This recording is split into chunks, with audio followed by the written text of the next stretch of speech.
Yeah, I got two reads for you guys real quick. The NBA playoffs are in full swing, and every night delivers highlight-worthy performances, major momentum shifts, and can't-miss moments. Whether it's a game-winning shot or a breakout player, there's never been a better time to get in on the action. FanDuel makes it easy to stay in the game before tip-off and live with player props, performance trends, and same-game parlays. Fans have more ways than ever to play smart and win big.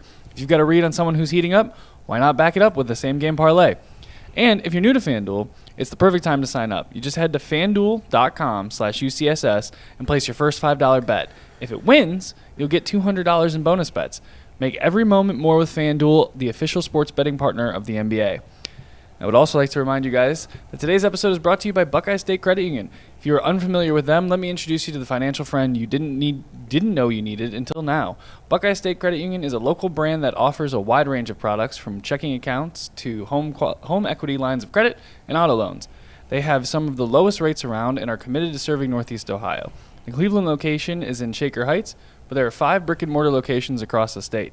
Buckeye State Credit Union is here to help make your life easier. They make banking more convenient, and they're always putting the customer first so you leave feeling cared for, valued, and respected. Connect, simply, and adapt. Those are the core values to make Buckeye State Credit Union the right choice for you. For more information, just head to buckeyecu.org for more information. Buckeye State Credit Union, your money simplified. Well, guys, the only games that matter until September are the Cleveland Guardians for us here in Cleveland, and it's time to take full blast look at the Guardians, who, I said this yesterday, and it still somewhat feels this way. I feel like we're all talking about the Guardians as if they're having a bad season. Logan Allen was awesome last night. But they're 25-17.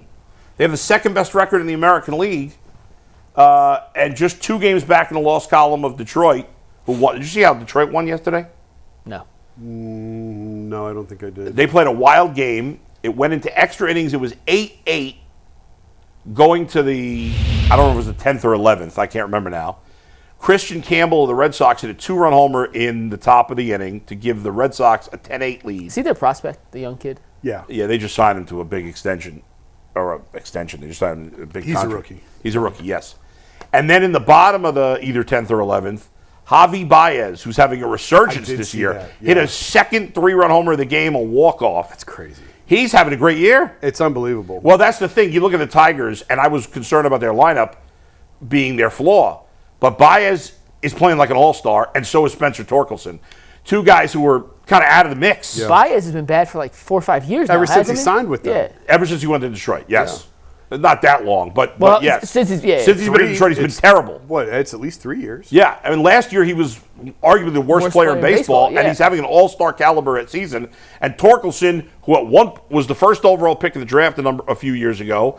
2 years ago, he kind of burst on the scene. Last year, he was a total disaster, back to the minors. They had moved Colt Keith to first base, thinking Torkelson was out of the mix, and he's got like 10 home runs right now. So they're a completely different team right now. We know how good their pitching is. And so they're playing great. But so are the Guardians. And even with all the flaws in the lineup, shutouts on back-to-back nights against the Brewers.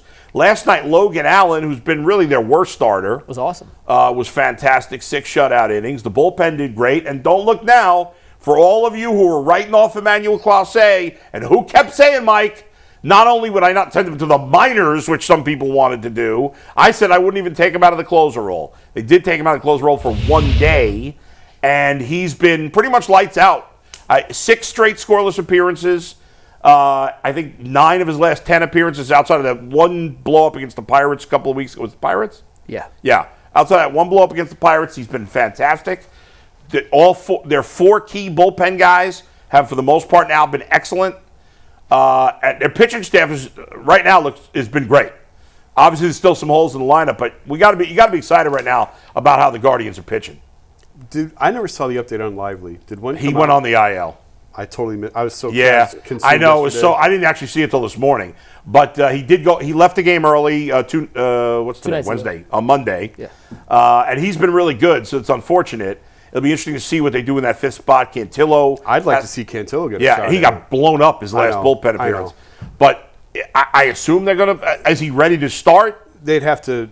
I mean, if he's got to build him up 2 innings. Right, you'd build him up, but I guess he's the guy they'd go with right now. Is Slade Ciccone. He's still on the IL, Still although hurt. I think he's getting close. No, I think didn't they take him off the IL? Is he on a rehab? And put him in AAA? He might be on a rehab side. I mean, he's just about ready to go. He's been pitching in the minors. I don't know that they're confident in him. I think Cantillo's earned a spot. He pitched well last year. He's mostly pitched. He's had one bad outing. Yeah, he had one early in the year, too. He's had 2 bad outings. Every other time he's been excellent, and he pitched well. I think he's worthy of a shot. But overall, Logan Allen pitched well. Bybee's last start was great. Williams, we know he's been inconsistent. His last start was great. Ortiz is, since early struggles, has been more good than bad. Pitched great Sunday.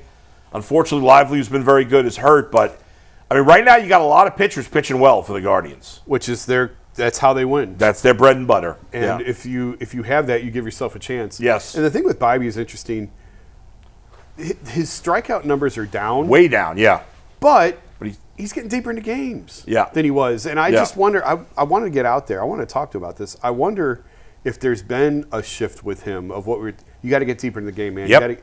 So if that means sacrificing, trying to get a punch out, is to get a ground ball and put the ball in play and let the defense win it for you, I'm okay with that trade-off. Yeah. I mean, the strikeout obsession has only been the last few years. Right. There is a bunch of guys who, Jamie Moyer made a lot of money in his life, and I'm not trying to compare the two. That's the first name that came to mind. Kyle Hendricks. You don't have to pile up 7, 8, 9, 10, 11 strikeouts to have a successful outing.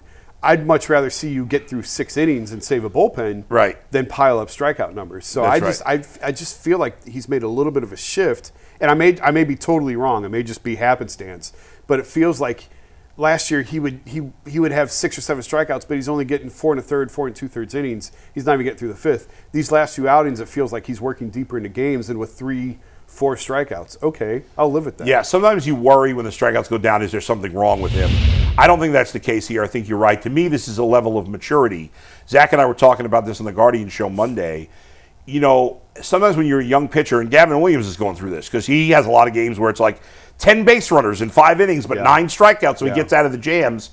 And then the days he can't get out of the jams, that's when he has those blow-up situations. But as a pitcher matures and learns how to pitch more than just, when you've got good stuff like Tanner Bybee does, you don't need to be nibbling at the corners to try to get that strikeout or try to get the guy to chase all the time.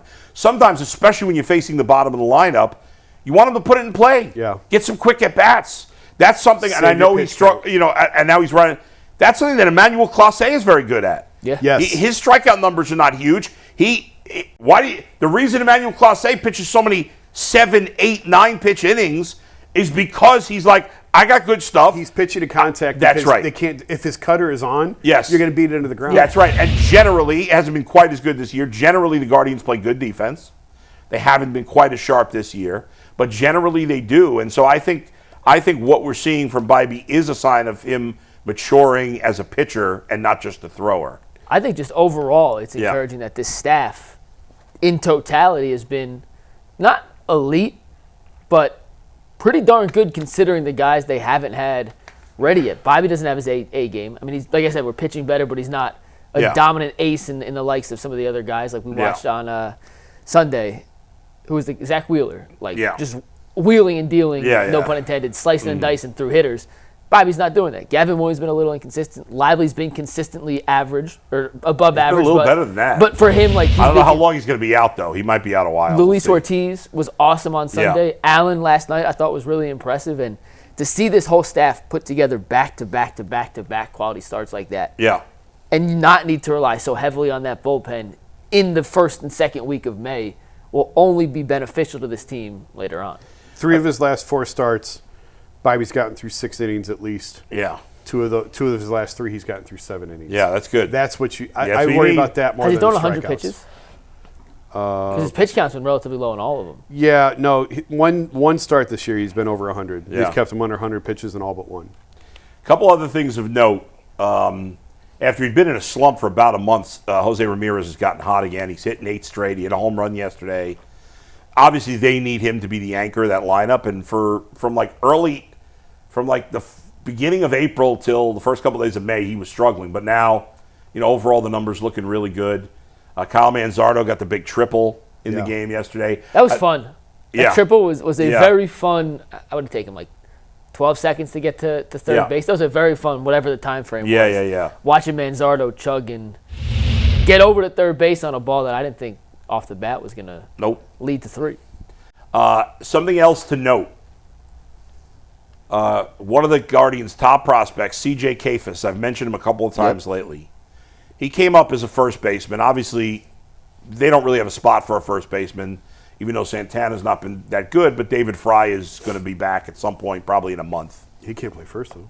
No, but I'm saying, but even if you moved on from Santana, you'd probably DH Fry and play Manzardo at first. Yeah, I got you. C.J. Kayfus, who's mostly been a first baseman, is pretty much playing right field every day right now. That's interesting. He's in Columbus, right? He's in Columbus. He's played a little first base, but he's been lately, I think it's 6 or 7 games in a row he's played right field. I would say there's intent behind that. 100%. They're like, okay, Nolan Jones, we got you. But you're not doing anything. Will Brennan's a stopgap. John Kenzie's not an everyday player. Now, Kayfus is another guy who has some strikeout issues in AAA that I think is the final hurdle. But he was hitting great at AA. He's hit so far great at AAA. It's not like he's out of nowhere. He's their number 5 prospect. And that's just a guy to keep an eye on. If they don't get production the next couple of weeks out of right field, which they haven't. June 1st is the cutoff for Nolan Jones? Like maybe not an arbitrary date. They're not going to. I don't think they would cut him necessarily. No. I mean, cutoff date as to make the move. Maybe. I mean, listen, they got Lane Thomas is going to be back any day now. So you already got to make one move. So when Lane Thomas comes back, either Brennan goes back to the minors or John Kenzie goes to the minors. Yeah.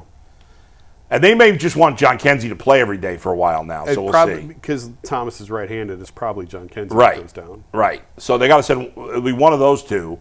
Now, if they want to bring up Kayfus, then there goes the other one. There goes the other one probably, or I guess it's possible they can move on from Santana at some point, but I don't think they'll do that. He's not playing terrible. No, he's not. He's been okay. Yeah. He's been okay. So it's going to be interesting, but they still have these holes in the lineup. See Bazanis hitting better? Yeah, he had a good weekend. Yeah. I mean, I don't know what their thoughts are on bringing him up at some point. Obviously, they're not going to do it right away. Could we see him by August? Maybe.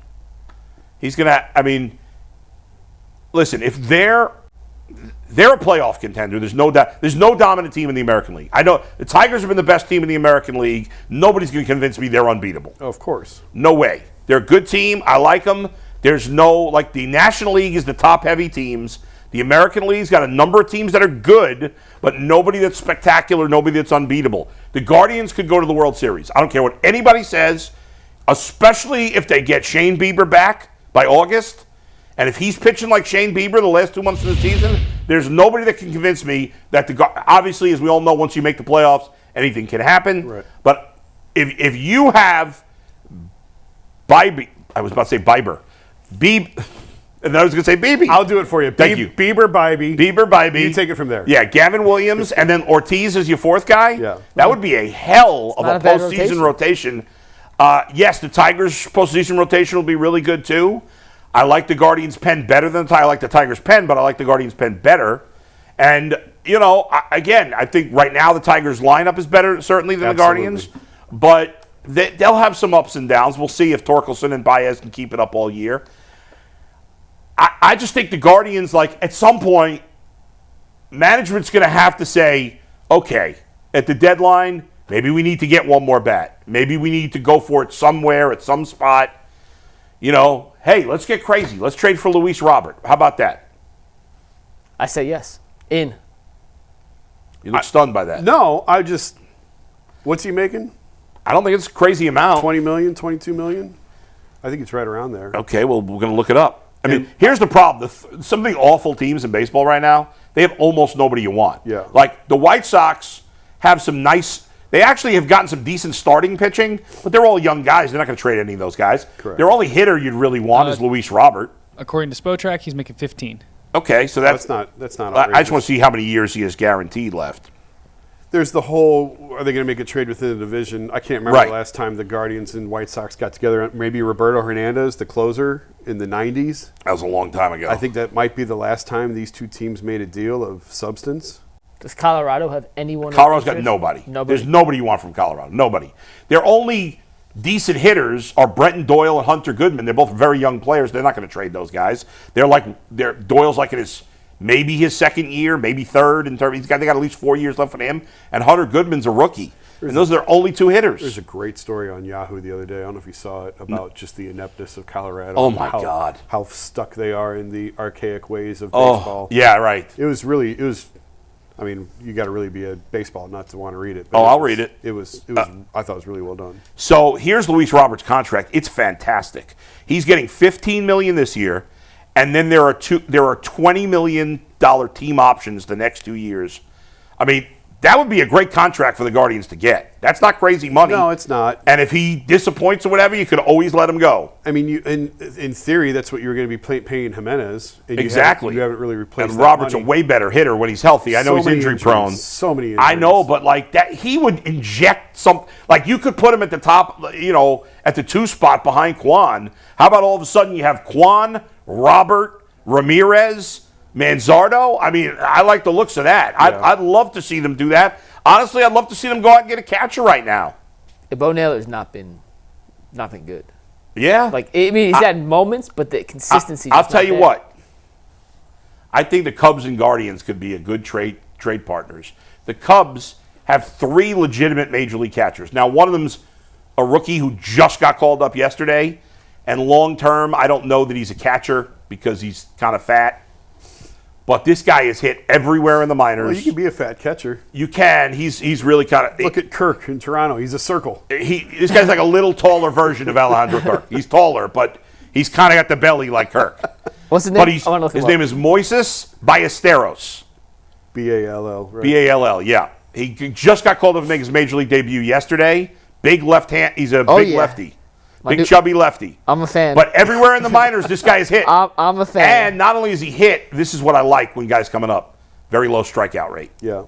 And I don't know if the Cubs are willing to trade him. He's one of their best prospects. That's what I want to catch. And he's really young. He's like young I can't remember how old. How old is he, Mike? I won't say he's like 22, 21. So why are you going from one young catcher to another? Yeah, but he's 21. 21, yeah. He's just got a much higher pedigree in terms of his offensive potential. Yeah. I don't know that it's going to work. I mean, if you want to go that route, the White Sox have 2 right now. Cuero's playing great. They have Teal in the minors. If you want to do a White Sox deal. Yeah. Or you could go the veteran route. Like the Cubs have a young veteran in Miguel Amaya, who he's splitting time with Carson Kelly behind the plate. They're both playing well. Are those the other 2 catchers? You said the Cubs have 3 major league catchers. Yeah, and the Cubs are not going to trade Carson Kelly because he's having like a year for the ages. And he's a veteran. They don't want to move him. I'm just saying there's some possible. Cubs bullpen stinks. The Guardians have good depth. They got Andrew Walters in the minors. I know he's banged up right now. They got, what's his name, Sobrowski. Like, I could see trading one of those guys for a catcher or something. You might have to give up a little bit more because it depends who you go. For Amaya, like, I could see one of those guys for Amaya being a good trade. And Amaya, since August of last year, has been an above-average hitter for catchers, and he's a solid defensive player. He'd be an upgrade, in my opinion, over Naylor. Back to Robert. Yeah. Well, how many options are on it? 2. 2 for $20 million apiece. Excuse me. See, that's why I don't think the whole interdivision thing should matter. Chicago's not going to be good in 2 years anyway. And he's not re-signing in Cleveland. No. He'll probably be in Cleveland for one of those option years, and then they'll trade him. Yeah, but for the rest of this year, you got 2 playoff runs with him. Yeah. Again, yes, he's injury prone, no doubt, and it's gonna cost a good prospect all to get him 100%. because he's their only guy to trade. They got to get something for him. But you're talking like a DeLauder level prospect, like a top 5 guy, or yeah, I don't think DeLauder. I mean, DeLauder's had so many injuries. Well, I was saying a guy. Yes, you're gonna have to give up a top 5 prospect. Yes. Top 5. Okay. I mean, he's not a pitcher. I'm going back like. What did Boston get for Crochet? A lot. Or what did they give up? They I gave can't up remember Teal, off the top of my head. They gave up Montgomery. They gave up, I think, probably 4 of their top 12 prospects. Yeah. So maybe, you're probably talking 3 for Robert for 3 years of control of Luis Robert. You're probably, you're not giving up. If you're the Guardians, you're not giving up Bizana. No. But DeLauder would have to be in play. Velasquez. Ralphie Velasquez would have to be. Yeah. Pretty much anybody. Yeah. Now, Robert's not having a good season so far. Although he does lead the league with 16 stolen bases. Which is odd because he runs, but normally doesn't run that much. Right. In fact, his OPS the last 2 years is not very good, but the year before that he was an all-star. He's had the losing beats guys down. Look at Castellanos. There's no doubt about it. Castellanos in Detroit was abysmal. Remember, he got traded to the Cubs and he went And took wild. off. Yeah. And then he went, and now he's a Philly and he's good. I think, yes, you're going to have to trade a top prospect. More than one. The Guardians have been so scared to trade top prospects, and many of them have not panned out. If I got to trade Ralphie Velasquez or C.J. Kafis or even Chase DeLauder, I'm going to do it. There were other guys who we can't trade these guys. Well, and then what happened to him? Daniel Espino, you couldn't trade him. The guy's off the radar prospect. Tyler Freeman, when I first got here, was the untouchable They couldn't trade him. They couldn't trade Arias, this guy, that guy. If I'd trade anybody but Bazzana to get him. The problem I think they might run into is they are sort of at the bottom of the pitching cycle. These things, you had Espino, Gavin, and Biden. Right, they have no prospect pitchers, really. Yeah, which is unusual for them, but I just think it's a cycle. So if Tugboat, they want Tugboat. If a team like Chicago, he's untouchable. I mean, Chicago's got a lot of good young pitching, but you're always seeking more pitching. Right. So if they're looking for pitching, they're not necessarily a match there. No, right. You would like at least one arm if you're Chicago. Yeah, they don't. Who's that? I think 9 of their top 10 prospects are hitters. It depends on what Who's the list pitcher you're looking at. I can't remember who the pitcher is. I'll look it up. It's not. I mean, it's nobody. It's nobody mind. There's I don't think it's anybody ready for the majors. No, that's why I think Cantillo is probably your best option right now. Yeah, I mean, what else? What do they have at AAA? I can't even think who's starting right now at AAA. According to MLB.com. Yeah, it's loading. Is it funny? We didn't even think about Tristan McKenzie, who's still in the organization. I was just thinking about Tristan, but he has zero. All right, these are the cleared waivers. Yeah. Top. They do have one pitcher in the top 10. The top 10 prospects according to MLB.com: Bazzana, DeLauder, Jackson Chourio. It's Jackson Chourio, the Brewers' brother. Yeah. Angel Genoa, shortstop. Yes. Yeah. He's Kafis is the 5th. Yeah. Welbin Francisa, 7. Cooper Ingle, 8. Rafi Velasquez was 6. Excuse me. Braylon Doughty is the top-rated pitching prospect. Where is he? Expected MLB. Where is he right ETA? now? A-ball. It's 2028. Yeah, right. So he's 19 years old. He's the third guy in the trade, or the fourth guy in the Lynchburg trade. right now. No team is relying on an A-ball pitcher as a key cog in the trade. Andrew Walters is the only pitcher. He's a relief pitcher. Top 15 that has any sort of real major league experience. All right. Well, we'll leave it there now. They try to. Can they get a 3-game sweep of shutouts? What is the pitching? They're playing at 1 o'clock, I think, right? Yeah, first pitch is very soon. Who's pitching for the Brewers? Oh, that's right. They're calling up the kid Henderson. I forgot about that. Good numbers in his first start. Yeah, they just called him, or they're just calling him up today. The Twins have a doubleheader. They've been red hot. They've won 8 in a row. They're scoreless in the 3rd inning, and so there you go. All right, 1:10 start time in Milwaukee. All right, Anthony. No, here. What? They're home. Oh, sorry. Against Milwaukee. Yeah. I know. In some other breaking news, they hired Corey Kluber as a special assistant to pitching Zach today. mentioned that to Just me announced. yesterday. I didn't see that. Earl just texted it to us. And Bull, you want to tell us about Menu RX before we get to Super Chats? Yeah, Menu RX is a great place to turn. If you're sick of all the big box store weight loss plans that really don't work for you, they may work for the grandma down the street, but not for you, turn to Menu RX. Instead of your neighbor leading a class, it's a nutritionist, a scientist who studies nutrition. They will help you get the body you're looking for, help you lose weight, help you get in better shape, be more fit, whatever it is you're looking for. One-on-one consultations. Your insurance may cover it, even if it doesn't. If you have an HSA or FSA account, you could use that in most cases. So you may not have to pay anything out of pocket to get this specialized attention with a plan specifically for you and your needs. There's no one-size-fits-all when it comes to nutrition and weight loss. So go to menu-rx.com today. Get your free consultation. That's menu-rx.com.